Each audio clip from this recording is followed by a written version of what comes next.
10 वर्षांपूर्वी अमेरिकेमधील न्यू जर्सीतल्या मेट लाईफ या स्टेडियममध्ये अर्जेंटिनाच्या चाहत्यांची स्वप्न भंगली होती. 2016च्या कोपा अमेरिका स्पर्धेत अंतिम सामन्यात लिओनेल मेस्सीनं पेनल्टी चुकवली आणि अर्जेंटिनाला सलग चौथ्या मोठ्या अंतिम सामन्यात पराभव स्वीकारावा लागला.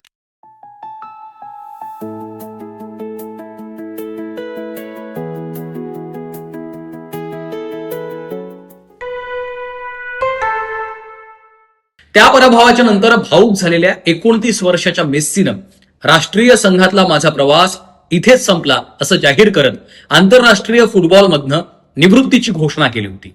जगभरातल्या फुटबॉल प्रेमींसाठी तो क्षण अत्यंत वेदनादायी होता.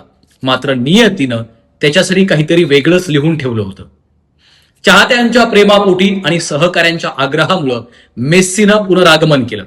त्यानंतर त्यानं अर्जेंटिनाला 2021 मध्ये कोपा अमेरिका, 2022 मध्ये फिनालिसिमा आणि कतारमध्ये 2022चा विश्वचषक जिंकून दिला. अशक्य वाटणारं स्वप्न मेस्सीनं वास्तवात उतरवलं होतं. आता पुन्हा एकदा अमेरिकेच्या मेटलाईफ स्टेडियमच्या मैदानावर मेस्सीच्या कारकिर्दीतील सर्वात वेदनादायी असा क्षण घडला आणि त्याच मैदानावर विश्वचषकाच्या अंतिम सामन्यात इतिहास रचण्याची संधी त्याच्यासमोर उभी आहे. हा व्हिडिओ तुम्हाला कसा वाटला हे कमेंट करून नक्की सांगा आणि आमच्या सर्व सोशल मीडिया प्लॅटफॉर्म्सला नक्की फॉलो करा. धन्यवाद.